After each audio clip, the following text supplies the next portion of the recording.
Hello everyone, what is up? Welcome back to the channel, iRumors. I'm pretty sure if you have been an old subscriber, you will know the gist of today's video.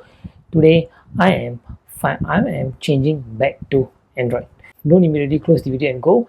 I know I made this entire series about how I'm changing to iPhone, getting the Apple Watch Ultra and all of that 2 years back, exactly 2 years back in about September. Now it's August, so it's about just a month difference. So don't just close the video and don't hate me for that. Firstly, the one thing that I want to clarify first before we get into this video is I am not going to change everything. I'm not going to change like how I change my Apple Watch, how I change my Samsung Watch to the Apple Watch. I'm change my whole phone to the iPhone, whole Samsung S22 Ultra to the iPhone. I'm not going to be doing that this time. But before I explain what I'm going to do, I want to talk about my experience in being a full-time iPhone user for the past 2 years. Like I said in my previous video, I've been an Android user for about 9 years now. I started off in 2013 with the Samsung Galaxy Tab 3. Well, it's technically not a smartphone, but it was able to make calls and it was just like a big smartphone back then. There wasn't any limitation for me being a tablet or a phone. It was like that. Last time I was using it as a phone. So my first Android device was in 2013 and it was the Samsung Galaxy Tab 3. So all the way from 2013, which from the Galaxy Tab 3 to all the way to now the Samsung Galaxy S22 Ultra in 2022, it has always been Android and Samsung all the way. The iPhone 13 mini was the first ever iPhone that I got, as in the first ever brand new iPhone that I ever got. Before this, all those were mainly all the smaller phones that I got for testing. But all this while I was using the iPhone, I felt like I kept missing Android. I kept missing the old features, especially a lot of the features that I was using. But that is not saying that I hated iPhone. I didn't hate iPhone. iPhone were good in their own spaces, but I still miss having an Android with me. And to beat that, I got myself the Nothing Phone 1. So I thought maybe just having an Android will be a substitute for my Samsung phone. But that wasn't the case. The Nothing Phone 1 is just stock Android. I wasn't having difficulties in using it. It's just that stock Android was just hard to navigate with. So basically, long story short, after about 2-3 months of me getting the Nothing Phone 1 and using the iPhone 13 mini, I realized two things. One is the Nothing Phone 1 could use it just because it's slightly cheaper than flagship phones, and secondly, iPhone isn't the one for me. I realized that after a while iPhone just got boring and I started missing Android slightly more. But of course, despite that, I wanted to do a pre-order. I wanted to get my hand on an iPhone that just released because it has been something that I've been wanting to do. There have been two things that I've been wanting to do with iPhones, and one is waiting outside the Apple Store to get the iPhone, and secondly is buying a brand new iPhone at least once when it's released, pre-order and buy it. So one is done. The second thing hopefully will be done soon. But of course, I'm not going to say that using iPhone was totally boring for me. I did really use a lot of new features on the iPhone, but I just keep missing Samsung. So finally, after a lot of contemplation and a lot of going back and forth, I finally decided that it's time for me to get a Samsung phone. And this is mainly after regretting for very long for selling my S22 Ultra. Yeah, in that video I said I'm going to be using my S22 Ultra side by side, but in future videos I think I've definitely mentioned that I've sold my S22 Ultra, the green color that I pre-ordered. I regret it till this day. But what have I done?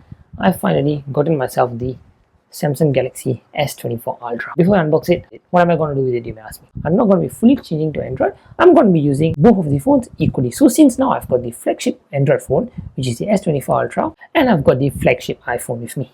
So since we've got two powerful phones with me, it's easy for me to switch around both. But you may ask me, what is wrong with my Nothing Phone 1 that I have to change to Samsung? And like I said before, the problem is stock Android.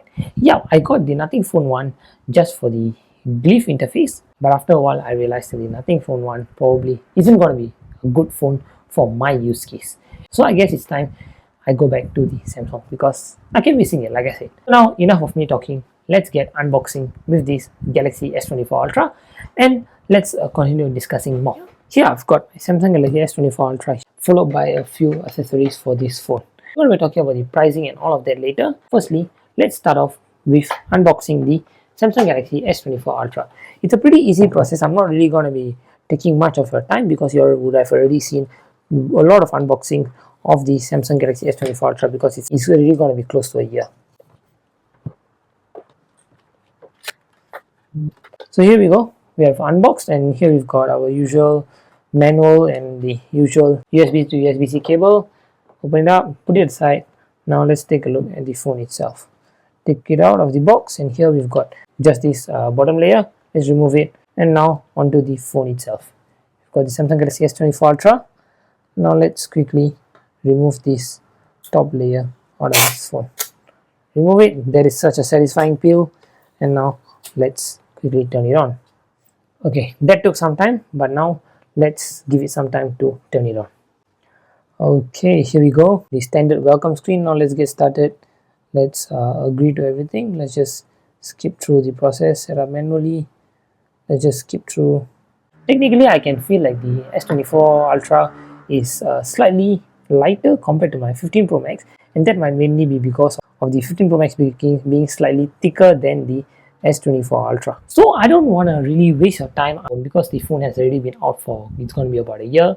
I got it pretty late, and while talking about getting it pretty late, first of all, I was really, like I said before, I was contemplating on whether should I get it or not, and the second reason was I couldn't get my hands on the yellow color. The yellow S24 Ultra was my favorite color. I really wanted to get it, but the problem is I couldn't get it anywhere. It was so hard to get, and even this phone I waited for about a few months actually. You can just tell me I can just go to the Samsung store and just buy. Of course I can go to the Samsung store and buy, but I'm looking for a good deal because the phone is going to be about close to a year old. And if you're telling me go to the Samsung store and buy a phone which has already been out for 10 months, then that is probably not a good financial decision to make. But even in the used market, the yellow color was really very rare to find. Getting the yellow was a really difficult job. So this video is rather short, rather simple. I didn't want to go into the setup or anything. I just wanted to talk about basically my experience and basically sort of my regret in changing to iPhone. So yeah, Samsung user changing to iPhone, what is it? Like, I didn't really talk about it, so I thought maybe I'll just grab this opportunity of me getting the S24 Ultra to just talk about how I feel about my time using the iPhone as an Android user. Of course, you want to be using the S24 Ultra to definitely compare it between the iPhone 16 Pro. If you want to watch that video, you know what to do. Remember to get subscribed, turn on notifications so you get notified whenever all those comparisons and testings are going to come out. I'm not going to be testing it with the 15 Pro Max because it's just a waste of time. We're going to be going straight for the 16. Going to be good battery test, camera test, and we're going to be doing much more. So with that, thank you so much for watching, and I'll catch all of you in the next one. Bye bye.